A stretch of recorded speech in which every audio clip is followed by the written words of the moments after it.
हमारे वास्तविक स्वरूप का संकेत करते हुए कहते हैं ईश्वर अंश जीव अविनाशी।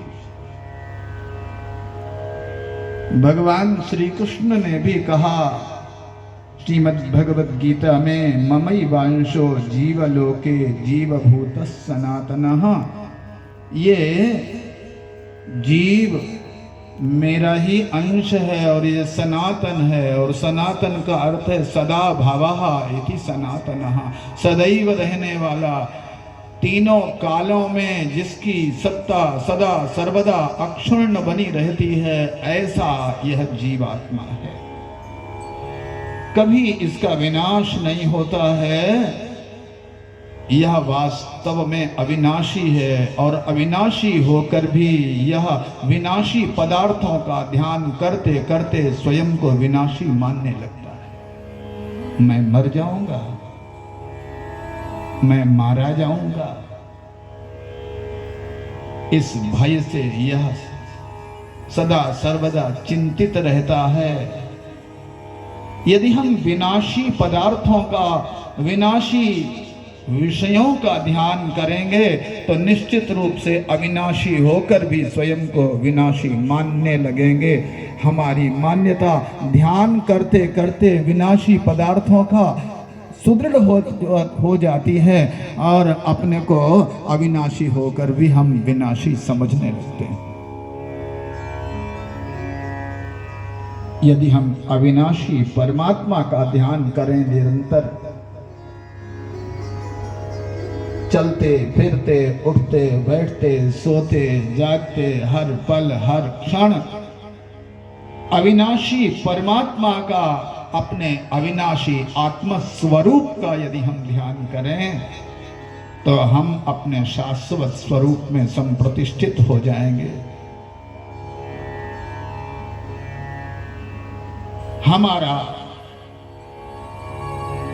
वास्तविक स्वरूप तो अविनाशी है।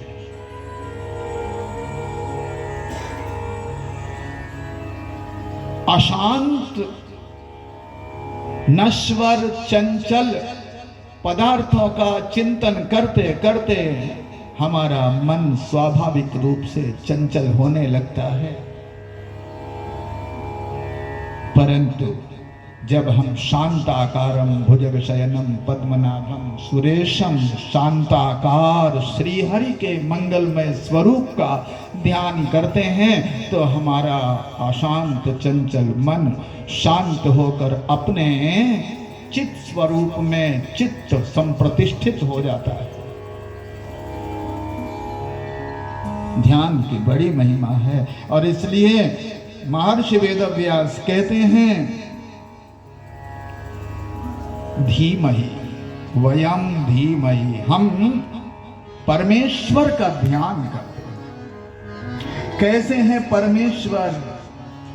बोले सत्यम, वे परमात्मा सत्य हैं। सत्यम सत्य स्वरूपम, वे सत्य स्वरूप परमात्मा हैं। उन सत्य स्वरूप परमात्मा का हम ध्यान करें।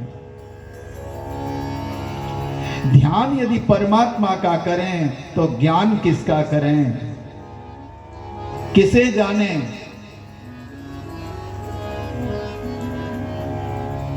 किसे जाने? ज्ञान किसका? हम बहुत कुछ जानते हैं और हम बहुत कुछ जानना चाहते हैं। हमने बहुत कुछ जान लिया पर वास्तव में हमारे ज्ञान का विषय वास्तव में कौन होना चाहिए? हम किसे जाने? बोले उसे जाने जिसको जानकर हमारा ज्ञान पूर्ण हो जाए। एकस्मिन् विज्ञाते सर्वं विज्ञातम भवति, उपनिषद कहते हैं हम उसे जाने जिसको जान के हम सबको एक साथ जान जाएं। हमने अंगूठी जान ली, हमने कुंडल जान लिए, हमने हार जान लिया, पर हम यदि सोने को नहीं जान पाए तो हमारा ज्ञान अधूरा ही बना रहा। एक स्वर्णकार का बालक अपने पिता के पास बैठा था। पिता ने कहा, बेटा अलमारी में से सोना ले आना। बेटे ने अलमारी खोली और उसमें उसे सोना दिखाई पड़ा ही नहीं। उसने कहा, पिताजी पिताजी सोना तो है ही नहीं अलमारी में। स्वर्णकार बहुत चिंतित हुआ, दौड़ के गया और अलमारी में झांक के उसने देखा सोना तो ढेर सारा रखा था। बेटा सोना तो है। तो स्वर्णकार ने हार उठाया और कहा, बेटा सोना तो है ये। बेटे ने कहा, पिताजी आपने तो बताया था ये हार है, ये सोना तो नहीं है, ये तो हार है। स्वर्णकार ने अंगूठी हाथ में ली और कहा, बेटा देखो ये है सोना। तो बेटे ने कहा, पिताजी आपने तो कहा था ये अंगूठी है, ये सोना तो नहीं, ये तो अंगूठी है। वह बालक अंगूठी जानता था, वह बालक हार जानता था, वह बालक कुंडल जानता था, वह बालक करधनी जानता था, पर उसे सोने का ज्ञान नहीं था, इसलिए उसका ज्ञान अधूरा था। जिसने मूल धातु का ज्ञान कर लिया उसका ज्ञान पूर्ण हो गया। एकस्मिन् विज्ञाते सर्वम विज्ञातम भवति। जिसने मिट्टी को जान लिया उसने मिट्टी से बने हुए घड़ा, सकोरा, कुल्हड़ आदि जितने भी पदार्थ हैं उन सबको एक साथ जान लिया। और जिसने माटी को नहीं जान पाया और दो चार माटी से बने हुए पदार्थ जान लिए उसका ज्ञान तो अधूरा बना रहा, उसका ज्ञान पूर्णता को प्राप्त नहीं हुआ। जाने हम किसे, ये दूसरे श्लोक में बताया गया। वेद्यम वास्तवमत्र वस्तु शिवदम तापत्रयोन्मूलनम्। वेद्यम वास्तवमत्र वस्तु, वास्तव वस्तु ही यहां जानने योग्य है। और वास्तव वस्तु क्या है? श्रीमद् भागवत में, श्रीमद् भागवत के 10वें स्कंद में वास्तव वस्तु का निरूपण किया गया है। दृष्टम श्रुतम भूत भवत भविष्यत् शास्नुश्चरिष्णुर्महदल्पकं च विनाच्युताद् वस्तुतरां नवाच्यं सएव सर्वं परमार्थ भूतः।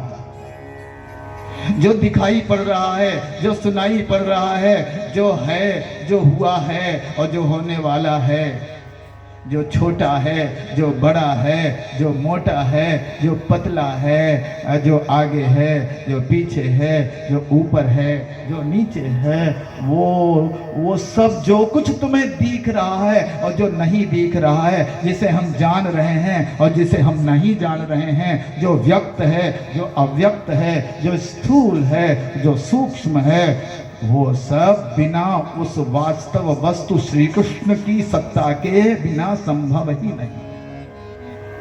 वो वास्तव वस्तु परमात्मा ही सब रूपों में भास रहा है, वही सब रूपों में प्रतीत हो रहा है। तो वास्तव वस्तु कौन? बोले परमात्मा, श्री कृष्ण ही वास्तव वस्तु। और उस वास्तव वस्तु को जानना ही श्रीमद् भागवत का प्रयोजन। कौन है अधिकारी श्रीमद् भागवत के श्रवण वर्णन का? बोले निर्मत्सराणाम सताम, जो मत्सर रहित सज्जन सत्पुरुष हैं वही श्रीमद् भागवत के श्रवण वर्णन के अधिकारी। मत्सर का अर्थ है जिसके हृदय में जलन नहीं है, दूसरों की उन्नति को देखकर जिसका हृदय ज्वलनशील नहीं है, दूसरों की उन्नति को देखकर जिसका मन प्रमुदित हो जाता है, प्रसन्न हो जाता है, जलता नहीं है हृदय जिसका, ऐसा जो व्यक्ति है, ऐसा जो सत्पुरुष है, वही श्रीमद् भागवत के श्रवण वर्णन का अधिकारी है।